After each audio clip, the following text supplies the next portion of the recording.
సరే okay. AP విషయానికి వస్తే నిజంగానే రఘురామకృష్ణరాజు విషయంలో నిజంగానే జరిగిందా? ఎందుకు ఈరోజు ఆ సునీల్ నాయక్ అనే అధికారిని ఈరోజు ఆయన కస్టడీలోకి తీసుకొని నువ్వు కాల్ మీద కాలేసి కూర్చున్నావు కదా, ఈ ఇంటర్వ్యూ అయిపోయిన తర్వాత 40 నిమిషాల పైన వద్దు, గంట వద్ది, తిమ్మిరెక్కి అమ్మా అంటావా లేకపోతే లేడి పిల్లలు లేచిపోతావా? ఆబ్వియస్లీగా కొంచెం బాగా కొంచెం లిటిల్ బిట్ ప్యారలైజ్ అయినట్టు అవుతుంది కదా.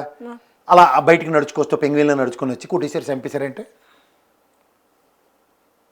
నేను నీ దగ్గర గూగుల్ ఉంది కదా, పెద్ద చాట్ అంత ఫోన్ ఉంది, కొట్టు మెడికల్ రిపోర్ట్ మిలిటరీ హాస్పిటల్ ఏమైనా కొట్టినట్టు ఏమైనా ఉంటే చూపించు, నేను చూపిస్తాను నీకు.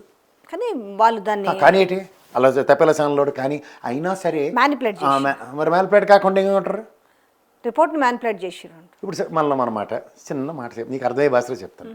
అలా కాదంబరి నత్వాన్ని ఎత్తుకొచ్చారని చెప్పి మన టాప్ మోస్ట్ ఆఫీసర్స్ అందరినీ డీజీపీ ఆఫీస్కి అటాచ్ చేశారు కదా. ముంబై గవర్నమెంట్, ముంబై హైకోర్టు కానీ నేను తగరాలు పడుతున్నారా మా ఆడపిల్లని ఇలా తీసుకెళ్తారన్నది ఏమైనా ఉందా? సునీల్ నాయక్ విషయంకి వస్తే ముఖ్యమంత్రి లెవెల్లో ఇన్వాల్వ్ అయ్యే లేదా నితీష్ కుమార్ గారు? చెప్పు, హైకోర్టు ఏమైనా ఇన్వాల్వ్ అయింది చెప్పు. కేవలం ఇప్పుడు కక్షది మరి జరగనప్పుడు జరగలేదు, ఓకే మీరు అన్నట్టుగా ఇప్పుడు మిమ్మల్ని ఉన్నారు, మీరు సపోజ్ మీరు ఆ ప్లేస్లో ఉంటే మిమ్మల్ని ఎదుటోడు తిట్టిండా కొట్టిండా మీ మీద ఎట్లా ప్రవర్తించడా అని మీకు తెలుసు కదా. మీ మనసాక్షికి తెలిసినప్పుడు మరి ఎందుకు దాన్ని అంతా ఇప్పుడు చంద్రబాబు నాయుడు గారు కూడా జైల్లో పెట్టారమ్మా మళ్ళీ అనమాట. జగన్మోహన్ రెడ్డి గారికి నిజంగా ఆయన మీద కక్ష ఉంది అనుకుందాం, కొట్టారా ఆయన్ని, తిట్టారా, ఇన్నిసార్లు కోర్టుకు పోయాడు కదా ఆయన. ఎవరు బెయిల్ సుప్రీంకోర్టు హైకోర్టు ఇవన్నీ ఇచ్చింది కదా ఆయనకి, రఘురామకృష్ణరాజు గారికి. ఏ రోజైనా మిమ్మల్ని కొట్టారని చెప్పి పోలీసుని పిలిచారు. కొమ్మినేని గారు మన జర్నలిస్ట్ గారు సిఐ గారికినో డిఎస్పీ గారికినో మెమో ఇచ్చిందా లేదా కోర్టు, ఇదేనా బిహేవియర్ మీదని? అలాంటిది ఏమైనా చూసావు రఘురామకృష్ణరాజు గారి విషయంలో? చూసావా?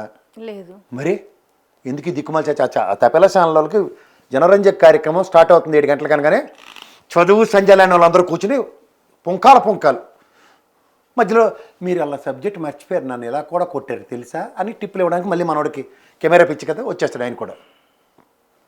వచ్చి చెప్పేస్తే అవునా నిజమా అది ఎలాగవుద్ది మరి, ఇంత లేకపోతే వైపు కేటగిరీ ఇచ్చేస్తారు. అలా కంగనా రావత్కి ఇచ్చినట్టు ఈయనకి కూడా ఇచ్చారు కదా. ఆమె ఏమైనా ఆగిందే వాళ్ళ నియోజకవర్గంకి వెళ్ళడానికి వెళ్ళే దేనికన్నా? మనోడు ఎందుకు రాడు?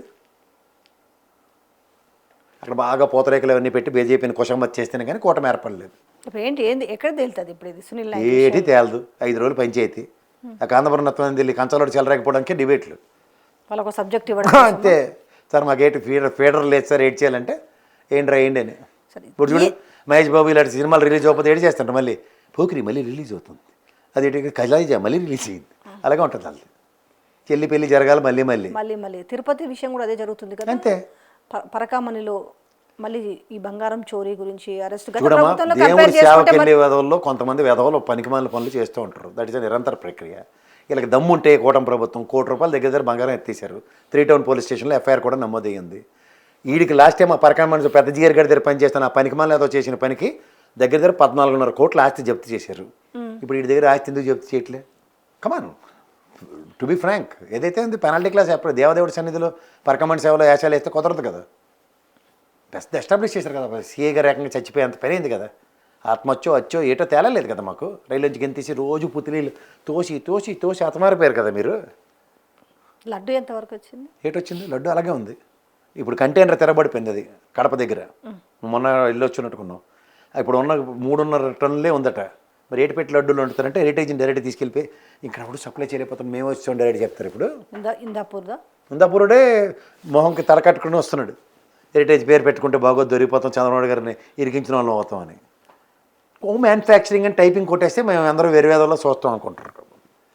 ఇప్పుడు ఇందాపూర్ నుంచి వచ్చిందో లారీ తెరబడిపోయింది. ఇప్పుడు 10 టన్నులు కావాలి, అక్కడ ఏడు చేస్తారో చెప్పండి. స్టాక్ కూడా ఆయిల్ గ్యాస్ గురించి మాట్లాడుతున్నాం. తిరుమలలో కూడా స్టాక్ మెయింటైన్ చేయకుండా బతుకుతుంటారు వాళ్ళు. తిరుమల కూడా ఎఫెక్టే కదా రేపు ఈ రకంగా, రేపు గ్యాస్ ప్రాబ్లమ్ అంతే. లడ్డు ఎవరు మురిలో చేతిలో కలిపి సాయిబాబా ప్రసాదం ఇచ్చినట్టు ఇస్తారు. ఈ బీఆర్ నాయుడు ఉంటే అవి జరుగుతాయి, అంతకన్నా ఇంకేటి జరగదు. దేవుడు పరీక్షిస్తున్నాడమ్మా. శిశుపాలుడు తప్పుల్లాగా వెళ్తూ బలవంతాన్ని శిశుపాలుడు అయితే ఎదురు చూసాడు, దేవుడు ఓపుకుంది కాబట్టి. ఈ తెలివి తక్కువ మేలంతా కాదు కానీ గవగవ తప్పులు చేయండి గవగవ రండి అని ఏం చేసి నన్ను గుండె గీసి పంపిస్తాడు ఈసారి, అంతకన్నా ఇంకేట్లేదు.